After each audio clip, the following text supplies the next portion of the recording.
Жил бүрийн 1-6 сарын хооронд хороо тос бүр дээр тухайн хорооны нутаг дэвсгэрт ямар бүтээн байгуулалт хийх шаардлагатай байгаа талаар иргэдээс санал авдаг. Мөн өнгөрөх жилд нь иргэдийн өгсөн саналын дагуу бүтээн байгуулалт хийх төсөл батлагдсан байдаг. Тэр төсвийг иргэдэд танилцуулах ажил мөн хийгддэг. Чингэлтэй дүүргийн хувьд өнгөрсөн онд орон нутгийн хөгжлийн сангаар хийсэн нэг ажлыг онцолж байна. Энэ бол камержуулалт юм. Энэ төвийг байгуулахад ер нь иргэдийн оролцоо хэр байв? Орон нутгийн хөгжлийн сангаар барьж байгуулсан уу? Энэ өртөг мөнгө нь ямар шүү байсан талаар ярьж өгөхгүй. Энэ төвийг барьж байгуулах ерөнхий шийдвэр нь бол 2022 оны 6 сард гарсан байгаа. 4 сараас гарсан. Эхний ойлжинд бид нар судалгаа хийж иргэдийн хүсэлтэн дээр тулгуурлаж камер одоо иргэдийн орон нутгийн хөгжлийн сангийн камер гэдэг юм их дээгүүр байршуулж эзлээд тэрний бүтээлтэй болохгүй гадаас учраас дүүрэг тэзүүгээ судалгаа явуулаад дүүргийн иргэдийн хурлаас 22 оны 6 сард төвийг байгуулах шийдвэр гарсан. Тэгээд эхний ээлжинд ямар ч байсан дүүргийн хэмжээнд дүүргийн хөрөнгөөр төвөө байгуулчих, сэрүүрэн байгуулчих. Орон нутгийн хөгжлийн сангаар бол камернуудаа тавья гэдэг энэ дээр гарч байгаа одоо бүх камернууд бол үндсэндээ орон нутгийн хөгжлийн сан иргэдийн оролцоод бүтсэн камер. Бид нар бас нэг олзол хуучтай баярлаад байгаа учир юу гэвэл аливаа гидрэс урсан сэргэлтийг бол манай энэ нийслэлийн цагдаагийн газар. За дүүр ингээд бүгд удирдах газрууд нийлж байгаа. Хяналтын камерт болсон. Та бүхэнд одоо мэдээлэлээр харж ирсэн байгаа. Чингэлтэй дүүргийн 1 2 3 за 12 дугаар хороо гэж санаад байна. Гэр хороо. Энэ бол ногоон бүс болж байгаа. Ногоон бүс болно гэдэг нь юу гэвэл ерөөсөө хяналтын камер.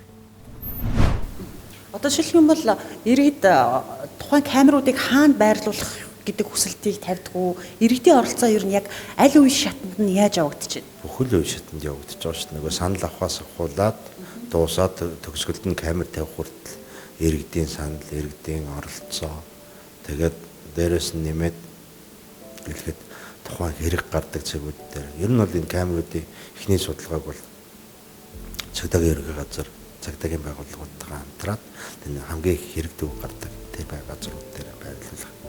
Дараагийн ээлжинд мэдээж иргэдийн хүсэлтийн дагуу тэр цэгүүд дээр байрлуулж байна. Ингээд үндсэндээ бол камеруудыг та бүхэнд тань. Одоо тэнд бол ингээд 3 камер.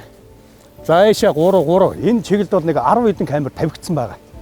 Энэ камерыг тавихын тулд манай дүүргийн цагдаагийн газар дүүргийн засаг дарга ажлын алба манай одоо хорооны засаг дарга бис иргэдийн саналыг авч яаж яг хаана байрлуулах вэ? Бүх юм ингээд төлөвлөж байрлуулсан байгаа. Энэ бол ерөөсөө аливаа нэгэн орон зай жижиг газрыг бол үлдээхгүйгээр байрлуулсан. Одоо жишээ нь бол энэ дээдлийн ингээд энэ дээдлийн 3 байгааз тэ одоо ийшээ ингээд урт цагаан луу нэг нь артсан.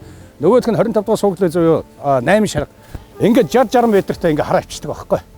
Энийг бол одоо ингээд тухайн цагдаагийн төв дээр өндөр хүчээр сайн байна хараад иж байгаа байхгүй. Тэ.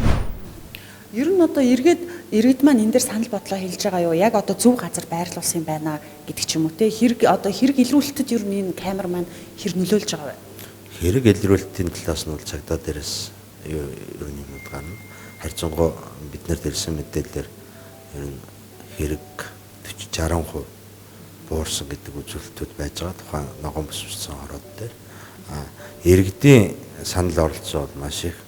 Иргэд өөрөө бүр камер тавьж яхад нэрээд энэ дараа тавьмаар байна, энэ талтан тавьмаар байна.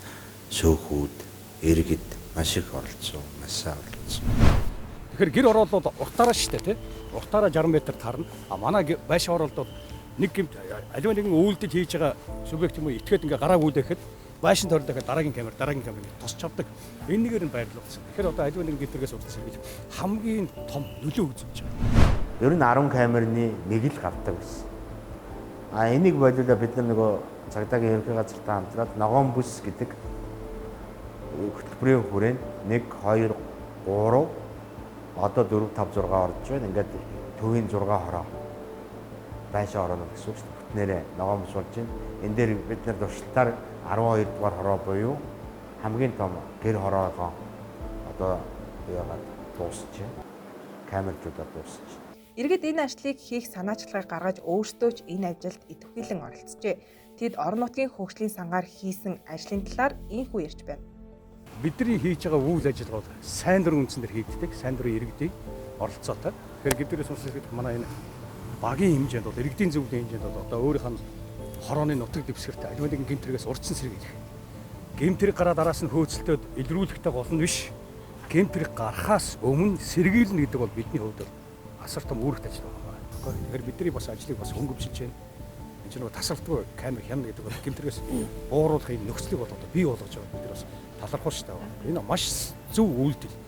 Тэгэхээр одоо 1 2 3 дугаар 12 дугаар ногоон бүс боллоо гэдгээс илүүтэй цаашгаа бусад дүүрэг хороод ч юм уу энэ л ингээд төлхөө ороод аж ахуйн нэгж байгууллагуудаа хамтраад за Шингэлдээ дүүргийн засаг даргын хамгийн газар ч юм уу одоо Шингэлдээ дүүргийн иргэдийн урал засаг дарга нийслэл бүгдээрээ хамтарч байгаа дахиад цаашаа өргөжүүлээд өөр хороодоор ингээд тавиад ихлээр их зүгээр байгаа байхгүй. Ялангуяа одоо энэ яг бидний баруун гандан байна шүү дээ. Битүү гэр орол. Ер нь тэгэл харанхуй газараа гэрэл гэгээгүй хаана тэмдэг гэмтэрэг гарна шүү дээ. Тэр бүгдийн сайхан гэрэлтүүлэл камер тавиад ирэх бас иргэд маань бас амар амгалан тайван амьдрах нөхцөлийг бол бүрдүүлж байна гэж хараад байна л да. Орон нутгийн хөгжлийн сангаар нэг хороонд 50 сая орчим төгрөгийн санхүүжилт хийгддэг. Жил бүр ийм санхүүжилт хийгдэж иргэд өөрсдөө шаардлагатай ажлыг хийлгээд байна гэж үзвэл орон нутгийн хөгжлийн сан тунх хэрэгцээтэй төсөл юм.